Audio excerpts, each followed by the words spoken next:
প্রতিদিন আমাদের চারপাশে মানুষ মারা যাচ্ছে, কেউ দুর্ঘটনায়, কেউ আবার অসুস্থতায়।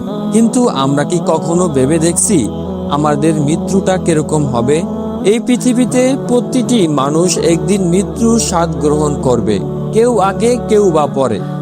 কিন্তু মৃত্যু সবার জন্য এক হলেও সবার মৃত্যু এক রকম নয়।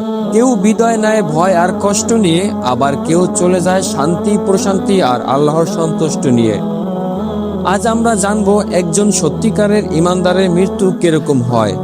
একজন ইমানদার মানুষ তার পুরো জীবনটা কাটান আল্লাহর অনুগত্য। তিনি জানেন এই দুনিয়া চিরস্থায়ী নয়, তাই তিনি তার হৃদয়কে ঘরে তোলেন ঈমান, তাকওয়া আর সকর্ম দিয়ে। তিনি 5 ওয়াক্ত নামাজ আদায় করেন, হারাম থেকে দূরে থাকেন, মানুষের হক আদায় করেন। তার চোখে থাকে লজ্জা, কথায় থাকে সততা, আর অন্তরে থাকে আল্লাহর ভয়। এই মানুষটির মৃত্যু হঠাৎ করে আসে না, বরং এটি আসে একটি সুন্দর প্রস্তুতির পরিণতি হিসাবে। যখন একজন ইমানদারের মৃত্যুর সময় ঘনিয়ে আসে, তখন আল্লাহ তাআলা তার জন্য বিশেষ ব্যবস্থা করেন। হাদিসে এসেছে, মৃত্যুর সময় তার কাছে রহমতের ফেরেশতারা উপস্থিত হন। তাদের মুখ উজ্জ্বল, তাদের সাথে থাকে জান্নাতি সুগন্ধি আর সাদা কাপনের কাপড়। তারা বলেন, হে পবিত্র আত্মা, বের হয়ে আসো আল্লাহর সন্তুষ্টি ও রহমতের দিকে। এই ডাক শুনে একজন ইমানদারের আত্মা ভীত হয় না, বরং সে শান্তভাবে বের হয়ে আসে, যেন পানির ফোঁটা সহজে পাত্র থেকে বেরিয়ে আসে। এই সময় তার চেহারা থাকে প্রশান্তি, তার ঠোঁটে হয়তো শেষবারের মতো উচ্চারিত হয় লা ইলাহা ইল্লাল্লাহ। এই শব্দটি তার জীবনের সবচেয়ে বড় সফলতার একটি প্রমাণ। তার আত্মাকে খুব সম্মানের সাথে নেওয়া হয়, আকাশের দিকে নিয়ে যাওয়া হয়। প্রতিটি আকাশের দরজা খুলে দেওয়া হয় তার জন্য। ফেরেশতারা বলেন, এই পবিত্র আত্মা কার? উত্তর আসবে, এটি অমুক ইবনে অমুক, যিনি দুনিয়ায় আল্লাহর বান্দা ছিলেন। তার জন্য আসমানের দরজাগুলো উন্মুক্ত করে দেওয়া হবে। অন্যদিকে দুনিয়ায় তার দাফনের প্রস্তুতি চলছে। মানুষ কাঁদছে, কিন্তু তার জন্য এই কান্না দুঃখের নয়, বরং ভালোবাসার। যখন তাকে কবরে রাখা হয়, তখন শুরু হয় আরেকটি পরীক্ষা। কিন্তু একজন ইমানদারের জন্য এই পরীক্ষাও সহজ করে দেওয়া হয়। 2 জন ফেরেশতা এসে তাকে প্রশ্ন করেন, তোমার রব কে? তোমার দিন কি? এই মানুষটিকে তুমি চিনো, যাকে তোমাদের মাঝে পাঠানো হয়েছিল? একজন ইমানদার বিনা দ্বিধায় উত্তর দেন, আমার রব আল্লাহ, আমার দিন হচ্ছে ইসলাম।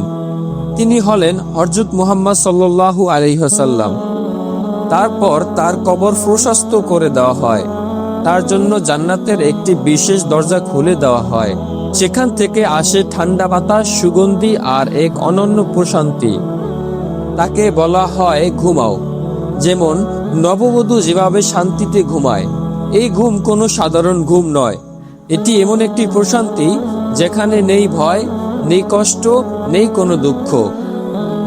এই হলো একজন ইমানদারের মৃত্যু। এটি কোনো শেষ নয়, এটি একটি সুন্দর ও শুরু, একটি নতুন জীবনের দরজা, যেখানে আছে জান্নাতের প্রতিশ্রুতি। কিন্তু প্রশ্ন হলো, আমরা কি সেই প্রস্তুতি নিচ্ছি? আমাদের নামাজ কি ঠিক আছে? আমাদের হালাল হারাম কি আমরা মানছি? আমাদের অন্তর কি পরিষ্কার? মৃত্যু আমাদের খুব কাছে। হয়তো আমরা ভাবছি সময় আছে, কিন্তু মৃত্যু কখনো সময় নিয়ে আসে না। একদিন হঠাৎ করে আমাদের নাম ডাকা হবে, কিন্তু তখন আর সুযোগ থাকবে না, না তওবা করার সুযোগ, না সংশোধন হওয়ার সময়। তাই আজই নিজেকে বদলান, আজই আল্লাহর দিকে ফিরে আসুন। কারণ একজন ইমানদারের মৃত্যু শুধু তাদের জন্যই সুন্দর, যারা দুনিয়ায় আল্লাহকে ভালোবেসেছে। মনে রাখবেন, এই পৃথিবী একটি মাত্র পরীক্ষার হল। এখানে যে পরীক্ষায় উত্তীর্ণ হবে, সেই ব্যক্তি পারে আখিরাতের সঠিক ফলাফল পেতে। আসুন আমরা সবাই দোয়া করি, হে আল্লাহ, আমাদেরকে ঈমানের সাথে জীবন দান করুন এবং ঈমানের সাথে মৃত্যু দান করুন। আমাদের কবরকে জান্নাতের বাগান বানিয়ে দিন এবং আমাদেরকে জান্নাতুল ফিরদাউস দান করুন।